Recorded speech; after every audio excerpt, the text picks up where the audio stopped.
Hello and welcome to this lecture of the Digital Hub series. I'm going to talk about giving an overview of AMR surveillance for human health. My name is Berit Muller Pebody. I'm the lead epidemiologist for antimicrobial resistance and prescribing surveillance at UK HSA, the UK Health Security Agency. The learning objectives of today's lecture are to understand antimicrobial resistance, AMR, and why it poses such an increasing threat to public health and modern medicine. And what is AMR surveillance, and how is the information that's being captured used in this country, in England. I put a few suggestions for pre-reading on this slide here. One is the SPOWER report, the English Surveillance Program for Antimicrobial Utilization and Resistance.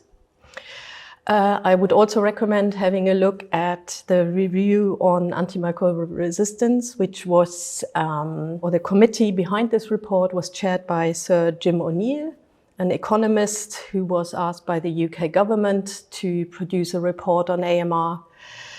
And then there is the pledge to be an antibiotic guardian, which is an antibiotic awareness campaign tool. But starting with antimicrobial resistance, I wanted to give a little bit of context and background. What is the problem? Why are we so concerned about it? I'm sure everybody has heard about the so-called superbugs. So drug-resistant bacteria that are spreading on this media article. You can see it's about hospitals, it's about gonorrhea, and the threat that it poses to humans because treatment fails or treatment is sometimes even not possible anymore with antibiotics. So antimicrobial resistance, why antimicrobials? Most of us mainly know about antibiotics. They are the drugs that treat infections caused by bacteria. But antimicrobials go much further than this. So antifungals, for example, treat infections caused by fungi. And this varies from skin conditions to very serious infections on ICUs. We have antivirals. They also belong to the group of antimicrobials, and we use those to treat infections caused by viruses. And then even the antiparasitics, treating infections caused by parasites. So how does antibiotic resistance actually occur? It is a very sort of natural thing. It has always been around. Bacteria do have this ability to develop resistance either by, for example, kicking the antibiotic out of the bacteria or by breaking them down. But the problem is that this is increasing. We see this more and more. And every time you use an antimicrobial to treat an infection, you also select for those bacteria or organisms that are able to withstand this treatment. So on this graphic, you see a bacterial cell in the human body, and then the treatment coming in, killing, or in some cases, it is just suppressing reproduction of the microorganism. But the resistant organisms remain. So they multiply, they take advantage of that competitors basically have disappeared, and then antibiotic resistance can spread by various means. So as I said, antibiotic or antimicrobial resistance has always been around. With the discovery of penicillins back in 1928 and the 1920s by Alexander Fleming, there were already organisms resistant. By 1940, this was already identified, that treatment failed in some patients. And since then, sort of new antibiotics were developed and came onto the market. So there wasn't so much concern about needing alternatives for treatment. However, as you can see on this graph, for the last 30 years, we haven't had any new meaningful antibiotic classes. Why is this? Because the development of a drug is very expensive, and it is difficult for pharma companies to invest heavily into a drug where once you have a new one, basically the recommendation is not to use it because antimicrobial stewardship, so the advice that's being given to prescribers will always tell use the first line treatment and use only the newer treatments, the broader treatments if the first one fails. So this is not an incentive for a company to develop or invest into new drugs. And there have been now efforts, and the UK government is one of the leaders really here in making the economic model for the development of antimicrobials, or antibiotics in this case, more interesting with a so-called subscription model. So if a new antibiotic is being developed, the government will subsidize the antibiotic even if it's not being prescribed, as I said, for reasons of antimicrobial stewardship. Very interesting approach, and the aim is that other countries do something similar, because of course the more countries do these sort of or support these sort of schemes, the more lucrative for industry. So just to give an idea of the scale of the problem, this is also from the review that I mentioned before that was asked, the UK government asked Jim O'Neill, an economist, to produce back in 2016. And he and his group, they came up with these estimated numbers of attributable death per year. Jim O'Neill's group estimated that in 2050, we would probably look at 10 million people annually in the world being killed by, or their death would be attributable to antimicrobial resistance. And when you look at this graph, sort of in comparison, other mortality-related health conditions, cancer, for example, the number would be higher than the attributable death for many of those conditions. And why is this? Why would AMR can kill? Because it's mainly the impact on medicine. As you can see here, if we are running out of antibiotics that work, conditions such as tuberculosis, TB, or infections of the brain, meningitis, or of the lungs, pneumonia, would be untreatable. People would have infections and we would have no antibiotic to treat them successfully. And this would, of course, make treatment of high-risk patients, cancer care, or transplant patients either not possible anymore or a lot more complicated, a lot more expensive. So what can we do about it? Antimicrobial resistance, what can be done? So we learn more about the drivers of antimicrobial resistance. So it can be the inappropriate or too much use of antibiotics, because as I said before, they select for those microorganisms that are resistant. Globalization indirectly is also a driver of antimicrobial resistance, because with people traveling, moving, that makes the transmission and the spread of microorganisms a lot easier. And some of these microorganisms will be resistant. Poverty and the problems associated with it, hygiene, difficult access to healthcare, they also contribute to the burden of antimicrobial resistance and poor sanitation. And then just the demographic sort of time bomb.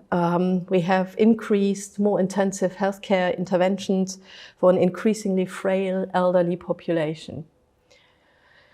So associations with antimicrobial, where do we see antimicrobial resistant infections more? In patients that have recurrent hospital admissions, in immunosuppressed and patients with many comorbidities. We see this, as I said before, poverty is one of the drivers. We see this in overcrowded and sort of living conditions, but also in healthcare facilities. So if hospitals can't isolate patients, that makes transmission easier for organisms. And then more widely, corruption and governance breakdown, that the legal framework, for example, restrictions around prescribing, guidance for prescribing, are lacking or not sufficient. So on this slide, you can see global activities and domestic activities. There is another lecture focusing on the international component, the global activities. I will focus on domestic activities. So this is really going into strengthening activities around infection prevention and control. If an infection is prevented, then this can't lead to an infection and also not to a resistant infection. It is about optimizing prescribing, so keeping sort of our antibiotics, those last line ones, protected as long as possible, focusing on these antibiotics that are narrow spectrum and don't drive resistance as much as some other antibiotic groups. We need to improve, or we are improving, education, training and public engagement, improving the access and use of data, so to provide evidence, surveillance data, and then, as I said before, developing new drugs, treatments and diagnostics.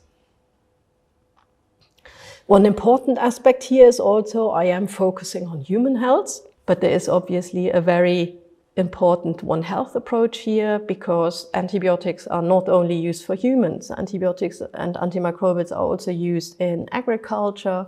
They are used for animals. And we have similar problems there, increases in resistance, which is a welfare problem, which is a problem for farmers. But it's also the problem of transmission of emerging new infections that then are being sort of passed on from one sector, from the food sector, potentially to the health sector, and, well, maybe even vice versa. So we are working very closely together, or we should be working very closely together with the other sectors, the food sector, animal, environmental sectors. So now, I mentioned domestic activities, and as I said, I'm working for the UK Health Security Agency, and the UK government has put, over the last 20 years, I would say, many initiatives in place. There is a UK 5-year AMR strategy, which focuses on raising awareness and tackling antimicrobial resistance. I won't be covering too much of this today, because that's also covered in other lectures. Antimicrobial resistance has been added to the National Risk Register of civil emergencies, together with terrorist attacks and environmental disasters such as flooding. So it is clearly on the government's radar. It is clearly seen as a very significant risk. So now talking about AMR surveillance, so the area I'm mainly working in. It is part of the solution to tackle antimicrobial resistance. As I said before, One Health is an important aspect. We need to work across sectors, and we need to work with many, many other stakeholders. So surveillance is part of it, but not the only solution. What is surveillance? Surveillance is the ongoing systematic collection, analysis, and interpretation of health data, closely integrated with timely dissemination, and this is the most important aspect, to those who need to know. So there's no point in having high quality, fascinating data if this is not being shared with those who need to know about this, who need to act on this knowledge. So where do we get those data from in England? So there is laboratory surveillance, UK HSA's so-called second generation surveillance system, which captures information from all clinically significant infections in this country. So bacterial, viral, fungal. It's information coming from various specimen sites, so from blood isolates, urine, sputum, stool samples, and about 98% of NHS, so the National Health System's laboratories, are reporting antibiotic susceptibility tests via this system. And 87% of laboratories reporting daily. I mentioned that this aspect of timeliness, that it is immediately available, is very important here. So how does that sort of data flow? On this chart, you can see the specimen is isolated from a patient in various healthcare settings. It can be the hospital or at a GP practice, or nowadays we also have pharmacies taking certain samples. The isolate is then sent or shared with a laboratory, which tests for susceptibility and, of course, to isolate, identify the organism. And this test results, so whether this organism is susceptible, intermediately resistant, or resistant, is being fed into the surveillance, the second generation surveillance system. So then the data is being extracted from the system, cleaned and grouped depending on the needs, depending on the analysis, into patient organism illness episodes. Because if we do get several specimens, we don't need to analyze, sometimes not all of them. We need the infection period for this patient. So this surveillance is voluntary, but as I said before, most NHS laboratories in this country do feed continuously into SGSS. Then there's mandatory healthcare associated infection surveillance in this country, in England. Many of you may have contributed to it, reported to it. So this is where the Department of Health and Social Care makes it mandatory to report when these infections are sort of being confirmed. So these are certain key organisms like Staphylococcus aureus and Clostridium difficile, E. coli, bacteremia, and as you can see here on this graph, when they were introduced, how long they have been running for. And you can see that some were introduced more recently because we became aware of an increase in resistance and that they were important organisms that needed close monitoring. For example, carbapenemase producing Enterobacterales. So carbapenems are broad-spectrum antibiotics, so-called last line antibiotics, which you only use to treat a seriously ill patient. And we see an emergence of resistance to these group of antibiotics, which is obviously very worrying because we are looking at a very vulnerable patient or population. Then we also have mandatory surveillance of bloodstream infections on intensive care units and of surgical site infections. And this is a screenshot of the system that captures those mandatory surveillance data from hospitals and other sort of reporting agencies. And then a very important aspect, and increasingly so, are the genomics, pathogen genomics, using those for antimicrobial resistance surveillance. Because if I know the sequence, the genetic code of an organism, I can understand a lot more about transmission pathways, which ones are sort of linked compared to just sort of the traditional laboratory isolations where I know what type of organism is, but I don't know exactly sort of a more granular information.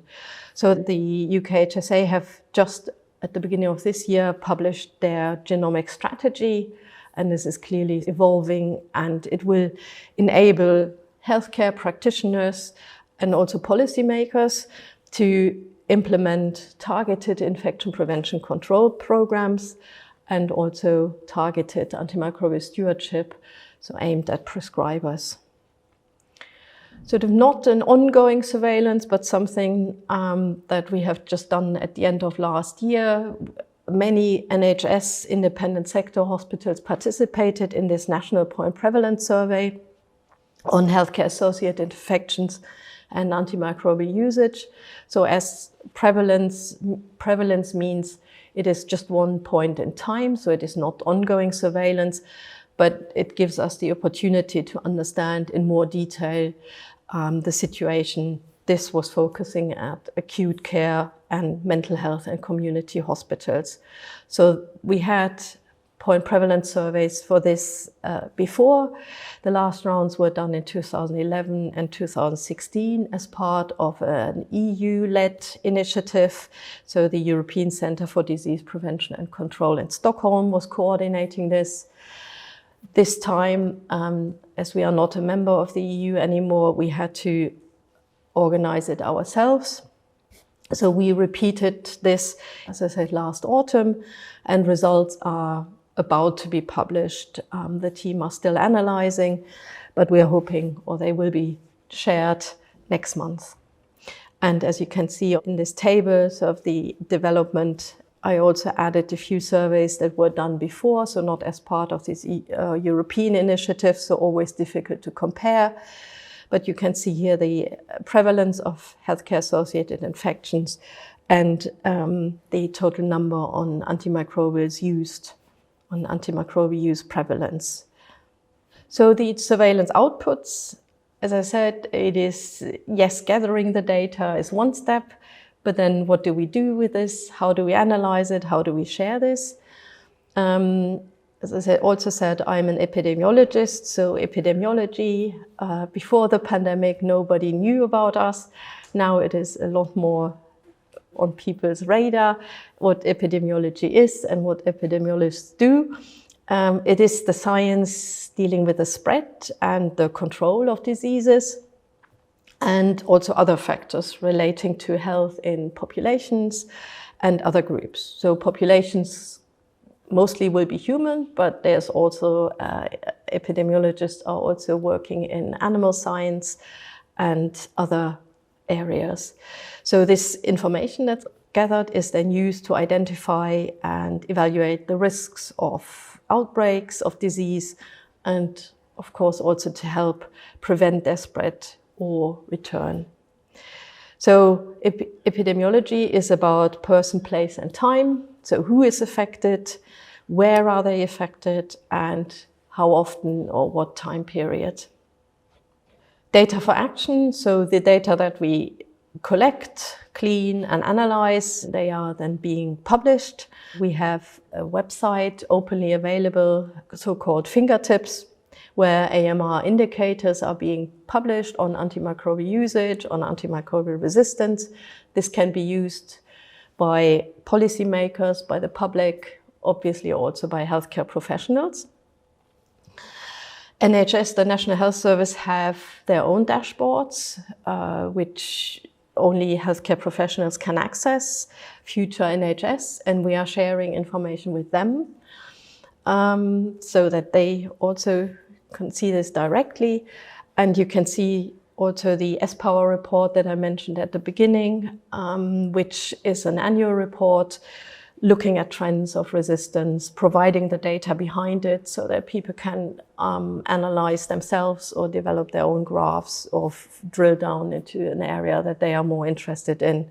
So this is also openly available. And at the bottom of the graph is just one example for an indicator and how it's showing the trend in England.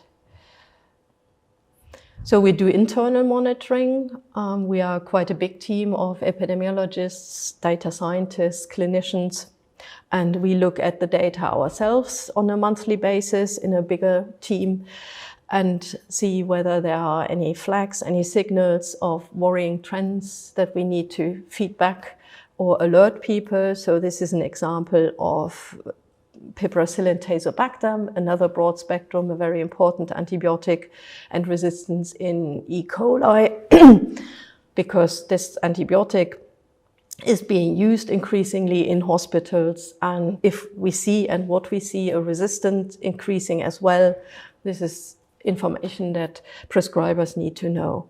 So another example of how data are being used is this one. It's about NICE guidance for the treatment of urinary tract infections, UTIs. You can see on the slide the recommendation that's being made to prescribers. And on the left-hand side, these columns, these are based on data that we looked at. And they are isolates taken from urine samples from patients in the acute care setting, so hospitals, as well as community GP practices. for the different antibiotics that are being used to treat UTIs. And if you look at the second one, trimethoprim, you can see in red that they are resistant up to 40%, almost 36% of those isolates are resistant to trimethoprim, which back then, 2017 and before, were recommended as first-line treatment. So based on the data, this was changed. And nitrofurantoin, so the first antibiotic in these columns, was replaced trimethoprim as first-line recommended treatment. And at the bottom, you can see the blue and the green lines. They show you, we monitor usage of antibiotics as well. So this shows you how trimethoprim use decreased over time following this change in guidance, and the increase of nitrofurantoin, the green line. And at the bottom of the slide, you can also see the black dots, how the percentage of E. coli from urine samples, how their trimethoprim resistant decreased over time. So this slide also shows you further analysis we do with regards to health inequalities. So as I said before, it is very important to identify your risk groups, and this is about deprivation of patients. So we're looking at the rate of AMR burden from bloodstream infections, so patients that develop a very serious infection caused by a resistant organism, and we are looking, the green columns are about carbapenemase producing bacterial infections. As I said before, carbapenems are very important antibiotics, so these infections are difficult to treat. And you can see when you look at the deprivation factors, so that in the most deprived areas, the AMR burden is higher, and also the burden, the rate of patients infected by carbapenemase producing organisms. So another data for action, just a few publications where our team was involved. For example, it's an example of a clinical randomized trial where the data were used to provide background data to this trial. I show an example of where the data were used to model the evaluation of admission screening, so of patients being admitted to hospital and then screened for resistant infections. It is also about costs of antimicrobial resistance. So because antimicrobial resistant infections cause excess resource use in hospitals, and I show an analysis here that was done with colleagues across Europe, and also another publication on determining the impact of recommendations during the pandemic on screening of carbapenemase resistant infections. So covering certain different areas and different stakeholders that need to know about this. And with this, I would like to say thank you. And I'm sure I made clear that how important antibiotics are. This was part of a campaign that ran a few years ago, and with a big thank you to many colleagues within the division and obviously in NHS England and academic colleagues in various universities we work together with. Thank you very much.